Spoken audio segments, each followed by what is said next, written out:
Una sa lahat, ipapakilala ko muna ang pangalan ng company namin. Ang pangalan ng company namin ay One Bro Global Incorporated, na kung saan na-establish siya dito sa Pilipinas noong October 12, 2012. Kung mapapansin natin, batang-bata pa talaga ang kumpanya natin. Ika nga ng mga naging successful na sa industriyang ito, kapag marunong kang sumabay sa pioneering stage ng isang kumpanya, maaaring ang resulta niya sa huli ay malaking biyaya. Tama po ba? Ngayon, ang loading system na ginagamit ni OneBro ay pinapagana ni Load Central, na kung saan si Load Central ay isang data center dito sa Pilipinas at isa siya sa hindi matalo-talong system pagdating sa larangan ng Universal Prepaid Loading Business dahil sa maganda at mabilis ang platform system niya pagdating sa loading facility at sa pag-replenish ng load wallet. So in other words, maganda talaga ang service niya, which is yun naman talaga dapat sa isang negosyo para mas maraming tumangkilik nito at sigurado kang hindi mapapahiya sa mga kliyente mo. Si Load Central ay na-establish siya dito sa Pilipinas noong April 2005 na kung saan pagmamay-ari po siya ni Uniwiz Trade Sales Incorporated and Money Online. Ang pinasok na negosyo ni OneBro ay isa na sa mga basic needs natin. Kapag sinabi nating basic needs, syempre, hindi natin kayang mabuhay kapag wala neto. Tama po ba? Dati, sabi nga nila, ang basic needs lang ng tao ay 3 lang daw. Syempre, unang-una dyan ay pagkain, pangalawa, tirahan, at pangatlo, pananamit. Pero tanong, naniniwala ka ba na isa na rin sa basic needs natin ngayon ang prepaid load? Oo naman, dahil isa na rin ito sa pang-araw-araw na pangangailangan ng isang tao para sa komunikasyon natin. At sabi nga ng iba, di bali na daw walang makain, basta may pang-text lang, busog na. Tama po ba? Kaya kung mapapansin nyo, ang cellphone sinusubo. Ngayon, ang target market ni OneBro ay lahat na nang gumagamit ng cellphone. Bata, matanda, empleyado, man o tambay, target market na natin sila. Na kung saan, simula nung gumamit tayo ng cellphone, aminin man natin o sa hindi, naging gastos na talaga siya. Dahil bawat text natin, may charge. Bawat tawag natin, may charge. At pati na rin mobile internet natin, may charge na din. Na kung saan, ang yumayaman na sa mga charges na yan ay itong 3 malaking telcos na ito. Tama po ba? Ngayon, ang gusto mangyari ni OneBro, total araw-araw din naman tayong gumagamit ng cellphone. Why not simula ngayon, pagkakitaan na natin siya. At the same time, discounted ka na rin sa bawat text mo, bawat tawag mo, at bawat gamit mo ng internet sa cellphone mo, discounted ka na rin. Maganda po ba yung kaibigan na habang kumikita ka, ay nakakatipid ka pa? Oo naman, kung saan ang dati mong pinagkaagasusan ngayon, pagkaakitaan mo na. Pag-usapan naman natin saan ba bumibili ng load ang karamihan. Diba dito sa tindahan? Pero tanong kaibigan, simula nung nagpa-load ka dito sa tindahan hanggang sa ngayon, nagkaroon ka na ba ng discount? Nagkaroon ka na rin ba ng convenience? Kumita ka na rin ba? Di ba hindi pa? Minsan kapag nagpapaload ka dito, tutubuan pa. At kung mapapansin mo rin, minsan pagkatapos mo magpaload sa tindahan, kung sino-sino na nagte-text sa'yo, na di mo naman kakilala, tama po ba? So nawawala ang privacy mo dahil nabibigay mo sa kanila ang private number mo. Ngayon, ang gustong mangyari ni OneBro na instead magpaload tayo sa tindahan, why not? Supply na lang natin ang sarili natin anytime, anywhere. At the same time, magkakaroon tayo ng lifetime discount sa load, convenience, dahil hindi na natin kailangan pang lumabas ng bahay kapag nangangailangan tayo ng load. At maaari pa tayong kumita gamit ang cellphone natin. Kagandahan pa dyan, kahit isa lang sa mga gadgets na ito ang gagamitin mo, pwede na tayong mag-load sa lahat ng networks. Yes, tama ka dyan sa narinig mo kaibigan, na kung saan iisang cellphone lang at iisang SIM lang gagamitin mo, pwede na tayong mag-load sa lahat ng networks. More than 400 prepaid products tulad ng mga produktong ito. Diba kaibigan, astig talaga ang tandem ni OneBro at Load Central dahil naisipan nilang pag-isahin halos lahat ng prepaid sa Pilipinas sa isang load wallet lamang. Diba kung mapapansin mo sa isang produkto, lagi na lang may endorser para sabihin nila na maganda ang produktong pinopromote nila.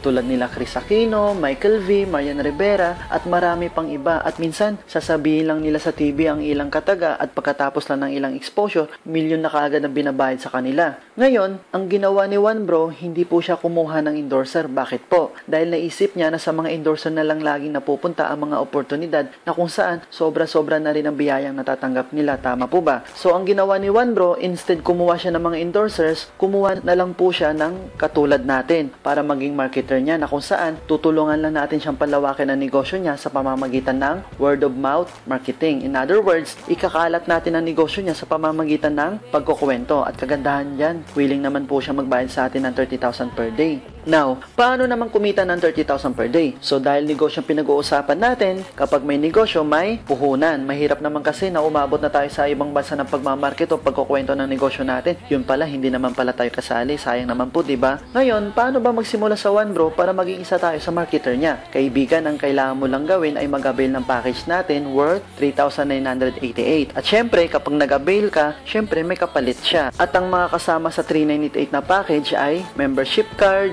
dealer's guide, retailer's guide, tarpaulin, personal website account, unlimited retailer activation, and 1-year accident insurance worth 100,000 pesos na kung saan sa insurance pa lang bawing-bawi na ang pinuhunan mo. Dahil sa panahon ngayon, iba na rin kung insured ka, tama po ba? You will never know.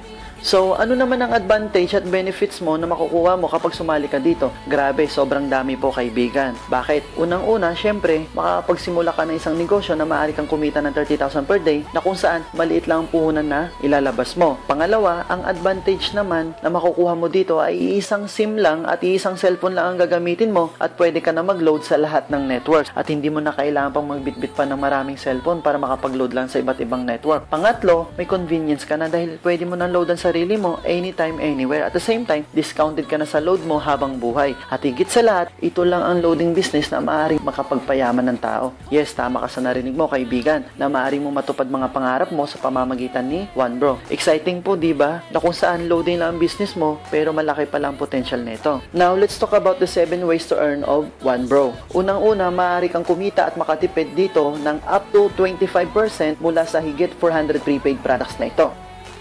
Pangalawa, maaari kang mag-register ng retailer. Kagandahan po yan, unlimited po yan, worth 200 pesos as registration fee. Halimbawa, may 50 friends ka na ni-register mo as retailer. So sa halagang 200 pesos, may return of investment ka kaagad na worth 10,000 pesos. Pero take note, hanggang 200 pesos lang po ang registration fee natin. Bawal 1,000 para 50,000, bawal po yun, okay? Ngayon, baka naisip nyo na kapag nag-avail ba ako ng 3,988 package, may laman na po bang load wallet ito? Good news kaibigan, wala pa pong laman yan. Bali, registration fee pa lang po yan para makapag-access tayo sa system ni Load Central at makapag-load tayo sa lahat ng networks na kung saan sa pag-activate pa lang ng retailers mo, malaki na kaagad ang tubo mo na bumalik sa'yo. Plus, insured ka pa ng 1 taon. Ngayon, saan naman tayo maaaring kumuha ng pondo para sa load wallet natin? May mga options po tayo dyan mga kaibigan. Unang-una, pwede po tayo mag-replenish ng load wallet sa OneBro office kung malapit lang naman po tayo dito. Second is, pwede naman po tayo mag-replenish through smart money. At panghuli, pwede po tayo mag-replenish ng load wallet sa mga accredited banks na ito tulad ng BDO, BPI, and Metrobank. Kagandahan pa po dyan kaibigan, kapag nag-replenish ka ng load wallet sa bangko, hindi mo na kailangan pang maghintay ng matagal para sa load wallet mo dahil within 15 minutes, as long as tama ang command mo, pasok agad ng load wallet mo. At sa mga may smart money naman, the good news is 24/7 ang operation nila and no holidays po. So no worries pagdating sa replenishment ng load wallet. Kaibigan, take note po, hindi na po natin kailangan mag-open pa ng account sa bangko dahil mismo si company natin mayroon ng account sa bangko at gagawin lang natin is mag-deposit sa account number niya. Our third way to earn is, every time na maglo-load ang mga retailers natin, ikaw naman na dealer, may pumapasok agad sa'yo na override up to 2%. Halimbawa, kung ang 50 retailers natin ay nakakaubos na 300 pesos na load wallet sa isang araw. So, 300 pesos multiplied by 50 retailers equals to 15,000 pesos sa isang araw. So, sa loob ng isang buwan, 15,000 pesos times 30 days equals to 450,000 pesos. So, kunin mo lang ang 1% mo equals to 4,500 pesos. At kapag 2% naman po siya equals to 9,000 pesos. Ngayon kaibigan, okay na po ba yan na extra income pandagdag sa pang-araw-araw na gastusin natin? Oo naman, dahil hindi naman natin lahat effort yan. Wherein, effort yan ng mga retailers natin. Aside pa dyan, sa kita mo kung ikaw mismo nagbebenta din ng load. So, napakaganda po talaga ng kitaan ng negosyo natin. Ika nga ni Paul Getty, I would rather to earn 1% of 100 people's efforts than 100% of my own effort. Kahit ako rin naman, mas gugustuhin ko kumita ng kahit 1% lang kung nagagaling naman ito sa pagod ng ibang tao kaysa naman sa 100% na pagod ko. Tama po ba? Ngayon, sa fourth way to earn natin, dito na natin ma-apply ang tinatawag nating leveraging na kung saan ito ang mga sikreto ng mga mayayaman sa mundo. Ano naman ang leveraging? Ang leveraging ay isang sistema na kung saan na-maximize mo ang oras at pagod mo sa pamamagitan ng ibang tao. Sa maikling salita, ginagawa niyo ang isang negosyo na nagtutulungan tayo. Dahil sa negosyong ito, kapag may teamwork tayo, mas mabilis nating maabot ang mga minimithin natin. Tama po ba? Ngayon, sa pang-apat na kitaan natin, magkakaroon ka dito ng sarili mong corporation. Corporate A and Corporate B. Ano naman ang purpose ng mga slots na to? Every time na may mapapasali kang dealer na katulad mo, dito mo ngayon sila ilalagay sa Corporate A mo and Corporate B mo, na kung saan habang dumadami sila, namomonitor mo lahat ng mga nagiging business partners mo pababa. Halimbawa, si friend 1 mo na endorsean mo siya ng negosyo at nag-avail siya ng package na 3988. Ngayon, maaari mo siyang ilagay dito sa Corporate A mo, at dahil ikaw nagpasali sa kanya, automatic may 500 pesos ka kaagad doon na direct referral bonus. Si friend 2 mo rin na endorsean mo rin siya ng negosyo at nag-avail din siya ng 3988 na package. Ngayon, maaari mo siyang ilagay dito sa Corporate B mo. At dahil ikaw rin nagpasali sa kanya, automatic may 500 ka uli na direct referral bonus. Ngayon, kung mapapansin mo, bakit magkahiwalay sila kung pwede naman sila ilagay sa isang corporation lang? Tama po ba? Dahil may purpose po yan, kaibigan, dahil dito na tayo papasok ngayon sa panglima nating kitaan, at ito yung tinatawag naming pairing bonus. Ano naman ang mechanics nito? Ang mechanics lang nito na kapag ang system natin may nadedetect siyang bagong account sa Corporate A mo and Corporate B mo, or let's say isa dito sa Corporate A mo at isa rin dito sa B mo, automatic may pairing bonus ka kaagad na 500 pesos, or 1:1 automatic equals to 500 pesos pairing bonus. Ang kagandahan po dyan, fix na fix po ang ating pairing bonus. Ngayon, kapag may nadagdag naman na 10 account sa Corporate A mo at 10 account din sa Corporate B mo, automatic may pairing bonus ka kaagad doon na 5,000 pesos. Tanong kaibigan, ang 10 napasali mo sa Corporate A mo at Corporate B mo, posible din bang mag-endorse sila? Oo naman, dahil maaaring pasalihin din nila mga kakilala nila na hindi natin kakilala. Tama po ba? Ngayon, kapag may nadagdag na naman ulit na 20 accounts sa Corporate A mo at 20 accounts din sa Corporate B mo, automatic ang pairing bonus mo kaagad doon ay 10,000 pesos. At syempre, ang mga napasali mo o napasali ng mga kagrupo mo, posible ding makapag-produce uli yan ng 60 accounts sa Corporate A mo at 90 accounts sa Corporate B mo. Ngayon, kung mapapansin mo, bakit 60 sa A at 90 sa B? Dahil depende din po yan sa sales ng corporation mo. Dahil dito sa negosyong ito, may malakas magpasali na grupo at may mahina magpasali ng grupo. Kuha nyo po ba? Ngayon, kapag ganyan ang scenario ng sales natin, bali ang pairing bonus natin ay always multiplied to the lowest portion of accounts. So, 60 accounts times 500 pesos pairing bonus equals to 30,000 pesos pairing bonus. At kagandahan sa earnings na ito, real time po ito mga kaibigan, na kung saan after mo mag-encode, kita mo kagad ang earnings mo. Now, let's talk about the safety features of our company para maging stable siya at magtuloy-tuloy ang business natin at walang mangyayari na overpayout, na kung saan ang maximum lang na pwede mong kitain every day is 30,000 per day, 210,000 per week, and 900,000 per month. But take note guys, this is very important. We have 2 cycles computation of our safety net per day, wherein every 12 hours may flash out po tayo.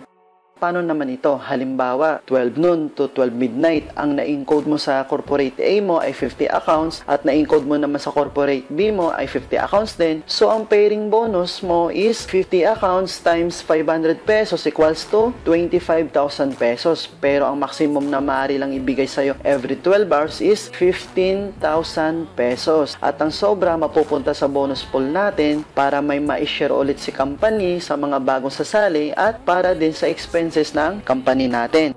Ganun din ang scenario sa next 12 hours from 12 midnight to 12 noon, na ang maximum lang din na ibibigay sa'yo ni company is 15,000 pesos, wherein a total of 30,000 per day. Ito po ang unang safety features ng company natin. Ano naman po ang pangalawa? Ang pangalawang safety features natin is on the 5th pair, instead 500 ang ibibigay sa'yo, kundi gift certificate, wherein every time na gagamitin mo ito sa affiliated establishment, maaari mo pang grocery at maaari mo magamit ito pambili ng vitamins, dahil syempre nagkakasakit din naman tayo minsan, na kung saan mayroon na namang kikitain si company na percentage, pandagdag na naman sa bonus pool natin at para sa expense ng company natin.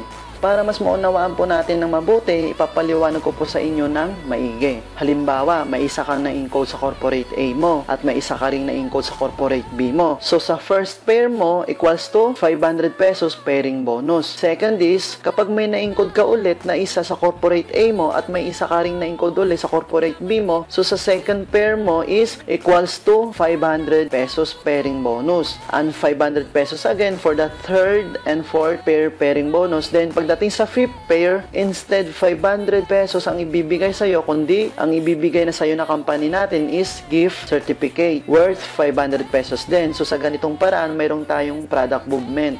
Dahil kapag ang company natin walang product movement, maaari siya magsara ng maaga. Tama po ba? So sa first and second safety features natin, magiging stable po talaga ang company natin. Ngayon, ang pang-anim naman nakitaan natin ay tinatawag naming indirect referral bonus worth 25 pesos, na kung saan kapag ang direct referral mo may napasali ding iba, may 25 pesos ka doon na up to 8 level. Halimbawa, on the first level, may napasali kang 5 as direct referral mo.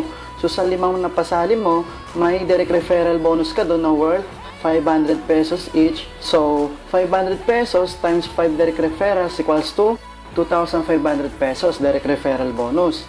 Then sa second level mo, dito na mag-i-start ang tinatawag nating indirect referral bonus mo na worth 25 pesos. Na kapag 5 direct referrals mo, may napasali din na tigli 5, bawat isa sa kanila. So 5 times 5 equals to 25 accounts. Then 25 accounts times 25 pesos and direct referral bonus equals to 625 pesos up to 8 level. Wherein, by the power of 5, you can earn as much as 12 million plus. Grabe, kaibigan, na kahit ako mismo nalulula na sa kitaan sa One Bro, pero hindi pa po nagtatapos dyan ang ating kitaan, mga kaibigan, dahil papasok tayo ngayon sa 7th way to earn. Then our 7th way to earn is what we call leadership overriding bonus, na kung saan mayroon kang 10% override sa pairing bonus na kikitain sa lahat ng direct referral mo. Take note kaibigan, may 10% ka lang sa direct referral mo sa kikitain niyang pairing bonus sa loob ng isang buwan. So ibig sabihin, kung magkano kinita niya sa 5th way to earn natin, mayroon kang override doon na 10%. Hindi po kasama ang direct referral bonus doon at indirect referral bonus niya, kundi pairing bonus lang, na kung saan makukuha mo lang ito every end of the month para siguradong may ipon ka, dahil ang iba pagkatanggap ng cheque bukas wala ng pera. At para mas maintindihan, ipapaliwanag ko po sa inyo ng mabuti. Halimbawa, kung yung isang direct referral mo, kumita siya ng 100,000 pairing bonus sa loob ng isang buwan. So, ikaw naman na direct sponsor niya, may matatanggap ka na 10% or 10,000 pesos. Pero kaibigan, may isa lang tayong requirement para makuha natin ito. Pakinggan po natin ito ng mabuti Para makuha mo ang 10% leadership overriding bonus mo sa pairing bonus na kinita ng direct referral mo, dapat sa loob ng isang buwan, dapat may mapasali kang at least isang direct referral lang. Dahil kung wala kang mapapasali kahit ni isa sa loob ng isang buwan, ang 10% mo mapupunta naman sa company natin. So, sayang din naman po. Paano kung nagkakahalaga ng 50,000? Pero may isang solution po tayo dyan, kaibigan, at para kung makuha natin ang 10% leadership overriding bonus natin, ito ang maaari mong gawin. Maaari kang mag-avail ng sarili mong account as direct referral mo, o pwede ka rin mag-avail ng isa pang account at ipangalan mo na lang sa isa sa mga kamag-anak mo na willing ring gawin ng negosyo mo. So sa ganitong paraan, nakatulong ka na sa iba, nakuha mo pa ang 10% bonus mo. Di ba mas maganda? Ngayon, sa halagang 3,988 na package na kinuha mo, lumalabas lang din na 2,988 lang binayaran mo. Bakit? Dahil sa account na kinuha mo, may direct referral bonus ka doon na worth 500 pesos plus pairing bonus na 500 pesos din. Ngayon, sa last way to earn na ito, it doesn't matter kung malakas man ang grupo mo sa kabila o hindi. Dahil every time nakikita sila ng pairing bonus, automatic may 10% ka na override doon sa kanila as long as nakakapag-comply ka sa nag-iisang requirement natin. Ngayon, baka naisip mo, posible ba talagang kumita ng 30,000 per day? Oo naman, bakit? Dahil negosyo ang pinag-uusapan natin, hindi po siya trabaho, na kung saan pwede mo naman kasi ikalat ang negosyo na ito nationwide. And imagine this guys, di lang po siya nationwide dahil pwede mo rin ikalat ito worldwide, na kung saan may mga kababayan din tayo doon na gusto rin magkaroon ng additional income dahil pwede rin sila mag-load doon para sa mga roaming nila gamit ang online loading natin para hindi mag-expire ang roaming SIM nila. At para naman sa mga seaman natin, ang lagi nilang ginagamit na prepaid product para makatawag sila dito sa Pilipinas ay ang SmartLink na kung saan available po sa atin yon. Kaibigan, mas madaling pasalihin ang mga taga-ibang bansa. Bakit? Dahil what is 398 sa US o Canada, di po ba? Na kung saan maaari din nilang i-share itong opportunity sa kapwa nilang Pilipino doon o sa mga kamag-anak nila na nandito sa Pilipinas. Para at the same time, maliban sa pinapadala nila sa kanila, may other source of income din sila dito sa Pinas. So for me, napakaganda pong idea ito na maaaring mag-network din sila sa ibang bansa. At the same time, nagne-network din mga kamag-anak nila dito na nasa Pilipinas. Double purpose po, di ba? Iba na rin kapag wise ka. Ngayon, pag-usapan naman natin, ano ba ang pinaka-worst na maaaring mangyari sa'yo once na sumali ka dito? O ulitin ko po pinaka-worst na maaaring mangyari sa'yo, ibig sabihin, kahit pinaka-worst na, maaari ka pa rin kumita. Halimbawa, sa loob ng isang buwan, 2 lang napasali mo. Tanong kaibigan, malas ka ba o tamad? Siyempre, mukhang tamad-tamad na. Paano kung sa buong buhay mo, wala ka talaga napasali? Nako, sobrang tamad na po talaga yun dahil sa dinami-dami ng kakilala mo, 2 lang talaga ng pagkwentuhan mo. At kagandahan pa po dyan, maaaring nanay o tatay mo lang ito. Na kung saan, napasahan mo rin sila ng kamalasan o katamaran mo na maaaring mapasali lang din nila ay tigda 2 lang din. Ngayon, tignan natin ang feasibility study na ginawa namin na kung saan computed na po ito ng system natin. Halimbawa, sa loob ng isang buwan ng January, 2 lang napasali mo, may isa ka sa corporate A mo at may isa ka rin sa corporate B mo.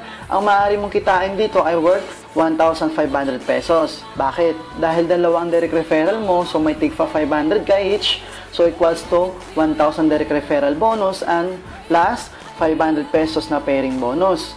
Then the next month, tanong kaibigan, posible din ba makapagpasali ng tigda 2 lang din itong unang 2 na pasali mo sa loob ng isang buwan? Oo naman. Ngayon, kapag may napasali din silang tigda 2 dito sa corporate A mo and corporate B mo, so bali ang pairing bonus mo kaagad is 1,000 pesos. And then the next month, times 2, times 2, times 2 lang po yan. So pagdating ng 7 months, ito na po ang maaari mong kitain worth 32,000 pesos. Plus, ang kinita mo from January up to June equals to 64,500. Tanong kaibigan, kapag ganito nakarami ang kagrupo mo sa corporate A mo at corporate B mo, mapipigilan pa ba natin silang mag-endorse sa iba? Siyempre, hindi na. At habang dumadami sila, may pumapasok na naman sa iyong pairing bonus. Ngayon, pagdating dito sa buwan ng December, kapag ganito na ang amount na kinikita mo sa loob ng isang buwan, ang maximum na maaaring ibigay sa iyo is 900,000 pesos per month. At ang sobra, ibabalik na po natin sa kumpanya. Kaibigan, tinatamad ka pa niyan ha? What more kung masipag ka, di ba?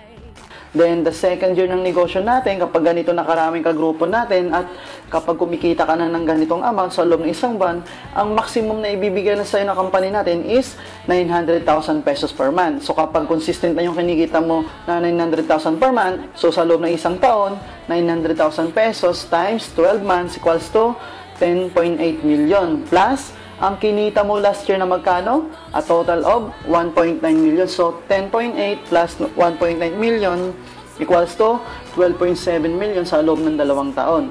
Kaibigan, okay na po ba sa'yo ang 12 million sa loob ng 2 taon? Oo naman, dahil kung ordinaryong empleyado ka lang, hindi natin kayang kitain to sa loob ng 2 taon. Tama po ba?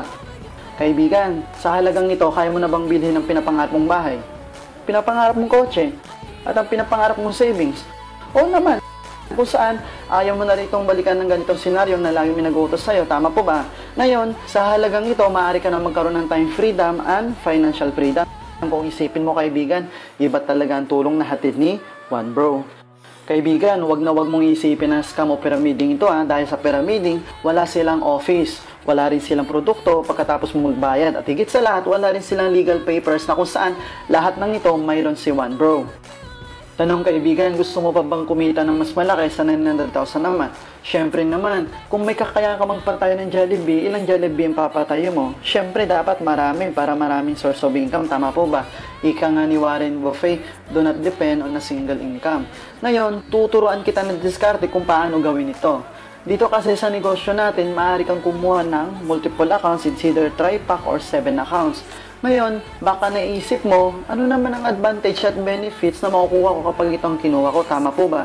Simple lang kaibigan, dahil isang effort lang maaari mong gawin, pero multiple earnings kagad ang kikitain mo. di ba, may corporate A and B ka, na kung saan kapag marami kang mapapasali, no choice ka, kundi sa dalawang slots lang na ito, maaari mo silang ilagay. Ngayon, di ba, kapag may mapapasali ka, dito sila maaaring ilagay sa corporate A mo, tama po ba? Pero bago nyo po lagyan ng ibang tao yan, mas maganda na ikaw rin po muna ito. Di ba? May slots A and B rin siya. And then, kapag may mapasali ka ulit na iba, di ba, ilalagay mo rin sila dito sa corporate B mo, tama po ba? Pero hanggat maaari, bago mo po lagyan ng ibang tao yan, pwedeng ikaw rin po muna ito. Di ba? May slots A and B rin siya. So, kung mapapansin mo, ilan na lahat ng corporation mo? Di ba? 4. Ganito ang pagkakaiba ng one account sa multiple accounts. Halimbawa, dito sa one account mo, may napasali kang 100 sa corporate A mo at 100 din sa corporate B mo. Di ba? Kaibigan, ang pairing bonus mo is 50,000 pesos. Pero, ang maximum lang na safety net na maaaring ibigay sa'yo is 30,000 pesos per day. Ganito naman po ang maaari mong kitain sa multiple accounts. Ikaw po ito, and then sa corporate A and corporate B mo, ikaw rin po yan. So, bali 4 na ang slots mo. Ngayon, halimbawa, may 100 ka sa corporate A mo at 100 ka din sa corporate B mo. Bali kasing dami lang din po siya ng one account kanina. So, syempre, dahil naka-multiple accounts ka, hindi mo rin naman sila ilalagay sa isang leg. Tama po ba? Halimbawa, hatiin po natin sila sa tig 50 sa A mo at 50 rin sa B mo. So, ganito rin sa third account mo. 50 rin po dito sa A mo and 50 rin po sa B mo. So, ang maaaring kitain ng second account mo is 500 pesos pairing bonus times 50 accounts, so equals to 25,000 pesos. Then, ganito rin po sa third account mo, 500 pesos pairing bonus times 50 accounts, then equals to 25,000 pesos din. Eh, di ba yung dalawang accounts mo under na main account mo? Tama po ba? So, itong 50 accounts ay mag-prepare din po siya sa kabila. So, may pairing bonus ka ulit na 25,000 pesos. Then, itong another 50 accounts, mag-prepare din po siya sa kabila. So, another 25,000 pesos. So, ang kinita na main account mo is 50,000 pesos. Pero ang safety net natin per day is 30,000 pesos only. So, 30,000 pesos plus 25,000 pesos plus 25,000 pesos. So, bali ang kinita mo is 80,000 pesos per day ang maaari mong kitain. So, tanong kaibigan, saan po mas malaki? 30,000 per day or 80,000 per day na kung saan pareho lang din naman ang ginawa mo? Siyempre, iba na rin ang madiskarte, tama po ba? Eh, paano kung mas malaki ang tiwala mo sa sarili mo, naniniwala ka talaga na mas marami kang mapapasali sa negosyong ito? Bali, ang advisable account na maaari mong kunin is 7 accounts na kung saan may return of investment ka kaagad po dito na worth 5,500 pesos. Eh, di may proof of income ka na kaagad. Alam mo naman, mas madali magpasali ng iba kapag may pruweba ka na. Agree po ba? Ngayon kaibigan, dyan po nagtatapos ang kitaan natin sa One Bro na negosyo.